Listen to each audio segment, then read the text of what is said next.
ॐ पूर्णमद पूर्णमिदं पूर्णात् पूर्णमुदच्यते पूर्णस्य पूर्णमादाय पूर्णमेवावशिष्यते। श्री जगदम्बिकायै नमः। श्री जगदम्बा अम्बा के चरणों में अपना ध्यान लगाते हुए आज हम द्वितीय स्कंद का 12वां अध्याय का पठन और श्रवण शुरू कर रहे हैं। तो जिसमें कि आस्तिक मुनि नामक के जन्म की कथा, कद्रू और विंता द्वारा सूर्य के घोड़े के रंग के विषय में शर्त लगाना और विंता को दासी भाव की प्राप्ति, कद्रू द्वारा अपने पुत्रों को शाप देना वर्णित है। तो एक बार फिर से परम कल्याणमयी देवी माँ जगदम्बा के चरणों में अपना ध्यान लगाते हुए हम आज का यह पाठ आरंभ करते हैं। सूची बोले, राजा जन्मेजय का वचन सुनकर सत्यवती पुत्र व्यास ने सभा में उस राजा से कहा। व्यास जी बोले, हे राजन सुनिए, मैं आपसे एक पुनीत कल्याणकारक रहस्यमय अद्भुत तथा विविध कथानकों से युक्त देवी भागवत नामक पुराण कहूंगा। मैंने पूर्व काल में उसे अपने पुत्र सुखदेव को पढ़ाया था। हे राजन, मैं अपने परम रहस्यमय पुराण का श्रवण आपको कराऊंगा। सभी वेदों एवं शास्त्रों के सारस्वत रूप तथा धर्म अर्थ काम मोक्ष के कारणभूत इस पुराण का श्रवण करने से यह मंगल तथा आनंद प्रदान करने वाला होता है। जन्मेजय बोले, हे प्रभु, यह आस्तिक किसका पुत्र था और यज्ञ में विघ्न डालने के लिए क्यों आया था? यज्ञ में सर्पों की रक्षा करने के पीछे इसका क्या उद्देश्य था? हे महाभाग, उस आख्यान को विस्तार पूर्वक बताइए। हे सुव्रत, उस संपूर्ण पुराण को भी विस्तार के साथ कहिए। व्यास जी बोले, जरत्कारु एक शांत स्वभाव वाले ऋषि थे। उन्होंने गार्हस्थ्य जीवन अंगीकार नहीं किया था। उन्होंने एक बार वन में एक गड्ढे के भीतर अपने पूर्वजों को लटकते हुए देखा। तदंतर पूर्वजों ने उनसे कहा, हे पुत्र, तुम विवाह कर लो जिससे हमारी परम तृप्ति हो सके। तुम सदाचारी पुत्र के कारण ऐसा करने पर हम लोग निश्चित रूप से दुख मुक्त होकर स्वर्ग की प्राप्ति कर लेंगे। तब उन जरत्कारु ने उनसे कहा, हे मेरे पूर्वजों, जब मुझे अपने समान नाम वाली तथा अत्यंत वशवर्तिनी कन्या बिना मांगे ही मिलेगी, तभी मैं विवाह करके गृहस्थी बसाऊंगा। मैं यह सत्य कहता हूँ। उनसे ऐसा कहकर ब्राह्मण जरत्कारु तीर्थाटन के लिए चल पड़े। उसी समय सर्पों को अपनी माता ने शाप दे दिया कि वे अग्नि में गिर जाएं। कश्यप ऋषि की कद्रू और विंता नामक दो पत्नियां थी। सूर्य के रथ में जुटे हुए घोड़ों को देखकर वे आपस में वार्तालाप करने लगी। उस घोड़े को देखकर कद्रू ने विंता से कहा, हे कल्याणी, यह घोड़ा किस रंग का है? यह मुझे शीघ्र ही सही सही बताओ। विंता बोली, यह अश्वराज श्वेत रंग का है। हे शुभे, तुम इसे किस रंग की मानती हो? तुम भी इसका रंग बता दो, तब हम दोनों में आपस में इस पर शर्त लगाएं। कद्रू बोली, हे शुभ मुस्कान वाली, मैं तो इस घोड़े को कृष्ण वर्ण का समझती हूँ। हे भामिनी, आओ मेरे साथ शर्त लगाओ कि जो हारेगी वह दूसरे की दासी होना स्वीकार करेगी। स्विच्ची बोले, कद्रू ने अपने सभी आज्ञाकारी सर्प पुत्रों से कहा कि तुम सभी लिपटकर उस घोड़े के शरीर में जितने बाल हैं उन्हें काला कर दो। उनमें से कुछ सर्पों ने कहा कि हम ऐसा नहीं करेंगे। उन सर्पों को कद्रू ने शाप दे दिया कि तुम लोग जन्मेजय के यज्ञ में हवन की अग्नि में गिर पड़ो।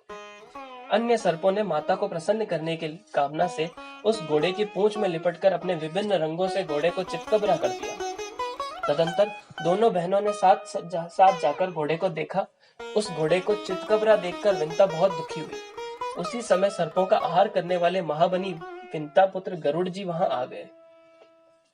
उन्होंने अपनी माता को दुखित देखकर उनसे पूछा, हे माता, आप बहुत उदास क्यों हैं? आप मुझे रोती हुई प्रतीत हो रही हैं।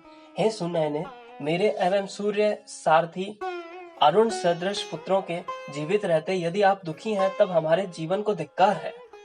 यदि माता ही परम दुखी हो तो पुत्र के उत्पन्न होने से क्या लाभ? हे माता, आप मुझे अपने दुख का कारण बताइए, मैं आपको दुख से मुक्त करूंगा। विंता बोली, हे पुत्र, मैं अपनी सौत की दासी हो गई हूँ। अब व्यर्थ में मारी गई हूँ, मैं क्या कहूँ? वह मुझसे अब कह रही है कि मैं उसे अपने कंधे पर ढूंढूं, हे पुत्र, मैं इसी से दुखी हूँ। गरुड़ जी बोले, वे जहां भी जाने की कामना करेंगी, मैं उन्हें ढोकर वहां ले जाऊंगा। हे कल्याणी, आप शोक न करें, मैं आपको निश्चिंत कर देता हूँ। व्यास जी बोले, गरुड़ द्वारा ऐसा कहे जाने पर विंता उसी समय कद्रु के पास चली गई। महाबली गरुड़ भी अपनी माता विंता को दास्य भाव से मुक्ति दिलाने के उद्देश्य से कद्रु को उनके पुत्रों सहित अपनी पीठ पर बैठाकर सागर के उस पार ले गए। वहां जाकर गरुड़ ने कद्रु से कहा, हे जननी, आपको बार बार प्रणाम है। अब आप मुझे यह बताएं कि मेरी माता दासी भाव से निश्चित ही कैसे मुक्त होंगी। कद्रु बोली, हे पुत्र, तुम स्वर्ग लोक से बलपूर्वक अमृत लाकर मेरे पुत्रों को दे दो और शीघ्र ही अपनी अबला माता को मुक्त करा लो। व्यास जी बोले, कद्रु के ऐसा कहने पर पक्षी श्रेष्ठ महाबली गरुड़ उसी समय इंद्रलोक गए और देवताओं से युद्ध करके उन्होंने सुधा कलश छीन लिया। अमृत लाकर उन्होंने उसे अपनी विमाता कद्रु को अर्पण कर दिया और उन्होंने विंता को दासी भाव से निसंदेह मुक्त करा लिया। जब सभी सर्प स्नान करने के लिए चले गए, तब इंद्र ने अमृत चुरा लिया। इस प्रकार गरुड़ के प्रताप से विंता दासी भाव से छूट गई। अमृत घटक के पास कुश बिछे हुए हैं, जिन्हें सर्प अपनी जिह्वा से चाटने लगे। तब कुश के अग्रभाग के स्पर्श मात्र से ही वे दो जीव बने हो गए। जिन सर्पों को उनकी माता ने शाप दिया था, वे वासुकी आदि नाग चिंतित होकर ब्रह्मा जी के पास गए और उन्होंने अपने शाप जनित भय की बात बताई। व्यास जी ने उनसे कहा, जरत्कारु नाम के एक महामुनि है, तुम लोग उन्हीं के नाम की वाली वासुकी नाग की बहन जरत्कारु को उन्हें अर्पित कर दो। उस कन्या से जो पुत्र उत्पन्न होगा वही तुम लोगों का रक्षक होगा। वह आस्तिक इस नाम वाला होगा, इसमें संदेह नहीं है। ब्रह्मा जी का वह कल्याणकारी वचन सुनकर वासुकी ने वन में जाकर अपनी बहन उन्हें विनय पूर्वक समर्पित कर दी। जरत्कारु मुनि उसे अपनी ही समान नाम वाली जानकर उनसे कहा, जब भी यह मेरा अप्रिय करेगी तब मैं इसका परित्याग कर दूंगा। वैसी प्रतिज्ञा करके जरत्कारु मुनि ने उस जरत्कारु को पत्नी रूप से ग्रहण कर लिया। वासुकी नाग भी अपनी बहन उन्हें प्रदान कर आनंद पूर्वक अपने घर लौट गए। वे परंतप मुनि जरत्कारु उस महावन में सुंदर पर्णकुटी बनाकर उसके साथ रमण करते हुए सुख भोगने लगे। एक समय मुनि श्रेष्ठ जरत्कारु भोजन करके विश्राम कर रहे थे। वासुका की बहन सुंदरी जरत्कारु भी वहीं बैठी हुई थी। मुनि से उसने कहा, हे कांते, तुम मुझे किसी भी प्रकार जगाना मत। उस सुंदर दांतों वाली से ऐसा कहकर वे मुनि सो गए। सूर्य अस्ताचल को प्राप्त हो गए थे। संध्या वंदना का समय उपस्थित हो जाने पर धर्मलोक से भय से डरी हुई जरत्कारु सोचने लगी, मैं क्या करूं, मुझे शांति नहीं मिल रही है। यदि मैं इन्हें जगाती हूं तो मेरा परित्याग कर देंगे और यदि नहीं जगाती हूं तो संध्या काल व्यर्थ ही चला जाएगा। धर्मनाश की अपेक्षा त्याग श्रेष्ठ है, क्योंकि मृत्यु तो निश्चित ही है। धर्म के नष्ट होने पर मनुष्यों को निश्चित ही नरक में जाना पड़ता है। ऐसा निश्चय करके उस स्त्री ने उन मुनि को जगाया और कहा, हे सुव्रत, उठिए उठिए, अब संध्या काल भी उपस्थित हो गया है। जगने पर मुनि जरत्कारु ने क्रोधित होकर उनसे कहा, अब मैं जा रहा हूँ और मेरी निद्रा में विघ्न डालने वाली तुम अपने भाई वासुकी के घर चली जाओ। मुनि के ऐसा कहने पर भय से कांपती हुई उसने कहा, हे महातेजस्वी, मेरे भाई ने जिस प्रयोजन से मुझे आपको सौंपा था वह प्रयोजन अब कैसे सिद्ध होगा। तदंतर मुनि ने शांत चित्त होकर जरत्कारु से कहा, वह तो है ही। उसके बाद मुनि के द्वारा परित्यक्त वह कन्या वासुकी के घर चली गई। भाई वासुकी के पूछने पर उसने पति द्वारा कही गई बात उन्हें यथावत कह दी और वह यह भी बोली कि अस्ति, ऐसा कहकर वे मुनिश्रेष्ठ मुझको छोड़कर चले गए। यह सुनकर वासुकी ने सोचा कि मुनि सत्यवादी है। तत्पश्चात पूर्ण विश्वास करके उन्होंने अपनी उस बहन को अपने यहाँ आश्रय प्रदान किया। हे कुरुश्रेष्ठ, कुछ समय बाद मुनि बालक उत्पन्न हुआ और वह आस्तिक नाम से विख्यात हुआ। हे नृपश्रेष्ठ, पवित्र आत्मा वाले उन्हीं आस्तिक मुनि ने अपने मातृ पक्ष की रक्षा के लिए आपका सर्प यज्ञ रुकवाया है। हे महाराज, यायावर वंश में उत्पन्न और वासुकी की बहन के पुत्र आस्तिक का आपने सम्मान किया, यह तो बड़ा ही उत्तम कार्य है। हे महाबाहो, आपका कल्याण हो। आपने संपूर्ण महाभारत सुना, नानाविधि दान दिए और मुनिजनों की पूजा की। हे भूप श्रेष्ठ, आपके द्वारा इतना महान पुण्य कार्य किए जाने पर भी आपके पिता स्वर्ग को प्राप्त नहीं हुए और न आपको संपूर्ण कुल ही पवित्र हो सका। अतः हे महाराज जन्मेजय, आप भक्ति भाव से युक्त होकर देवी भगवती के एक विशाल मंदिर का निर्माण कराइए, जिसके द्वारा आप समस्त सिद्धि को प्राप्त कर लेंगे।